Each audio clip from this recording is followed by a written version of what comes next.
Okay, so we're bringing in the vegetables. Squash, a couple of pumpkins, and we'll head out to the garden.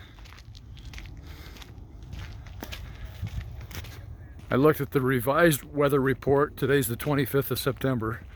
I looked at the revised weather report, and tonight's supposed to be 32, and the next night is supposed to be 29 degrees. So I'm going to do a quick overview here of what the garden looks like tonight. It's about 6 o'clock. We've got some zucchini and some spaghetti squash. I pulled the banana squash in. They're a little more tender. Spring bearing raspberries. Potatoes are dying. They're doing okay, but the tops are maturing. Strawberries look really nice. There's just 20 pounds of strawberries out there, and they probably won't be affected by 32 degrees. But the cucumbers, I pulled in some cucumbers for the fridge because there won't be too many left tomorrow if the temperature actually gets down to 29 tomorrow and the next day. I've picked about 100 pounds of tomatoes. Kind of gleaned the vines. I gleaned some green ones. Pulled all the red ones off I could find. Here's some more raspberries. Raspberries are just producing like crazy. Those are Autumn Britain. We've got some, oh, I'm sorry, those were Polana, and these are Autumn Britain. They're producing clear down the row. The Primark Freedom blackberries. A lot of them are at this stage. And we've had ripe black raspberries on our Primark Freedoms now for, 2 weeks, I'm guessing. There's a nice ripe one. That's a big blackberry. It's beautiful, but they ripen a little bit late. I just pulled out the jalapenos and the poblanos and the Anaheims. There's not too much left of the bell peppers on down. Some pretty scraggly looking ones.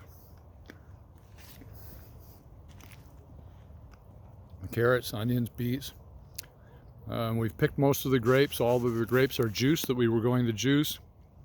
And then at the end of the first 60-foot row of grapes down there, the second plant in is an emerald or a white grape. They're green and they're nice and ripe. They're really pretty. I'm going to take a break here. These are emeralds. They're loaded. They're just beautiful. Big, huge clusters of grapes up in there. All on one plant. We've labeled that so that we can move it next year. I don't particularly care to have it in the Concord row. This is emerald. This is flame seedless. There's 2 or 3 more flames, and then the Concords are trying to come up through those.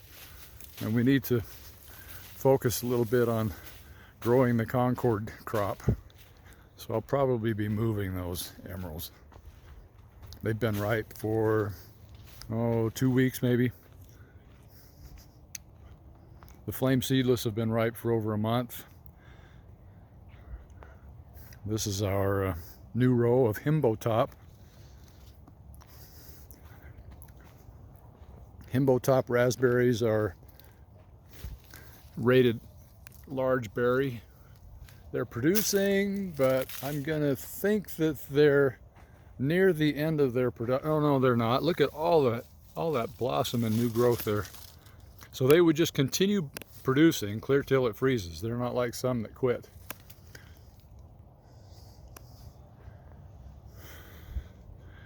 We have a full row here of Suffolk red grapes. In the next couple of days, those leaves will completely disappear, I'll bet. At least turn yellow with frost. And then our flowers.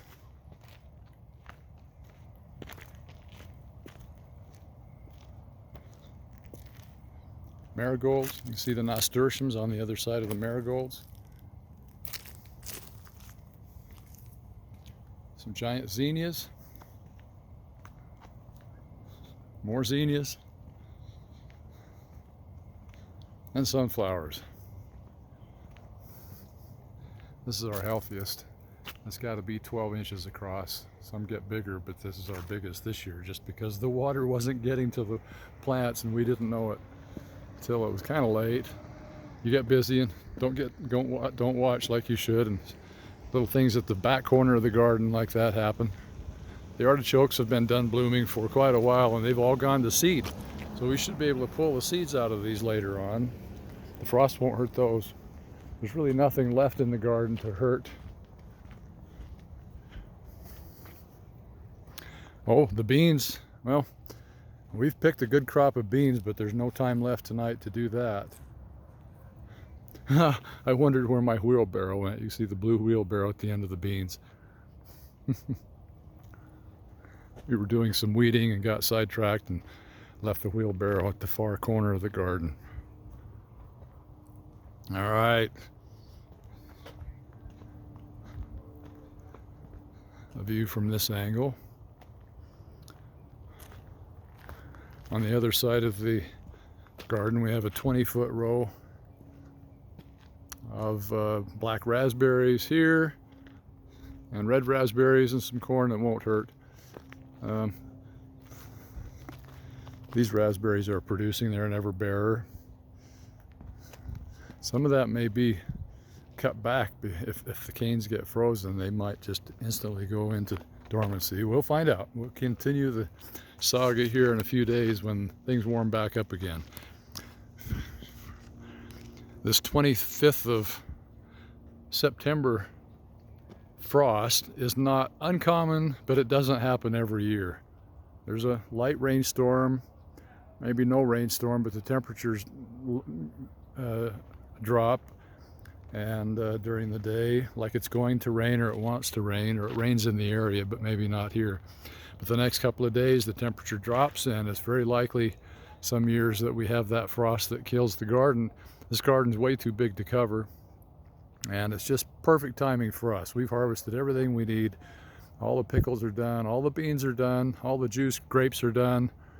The strawberries will continue even into the, hopefully the 29 degrees doesn't ruin those, and I'll get out for 32 degrees on the ground. We shouldn't see too much damage, and I'll get out tomorrow and pick those strawberries. And then 29 degrees may do some damage on the fruit, but I still don't know that it's going to hurt the plants. We will find out.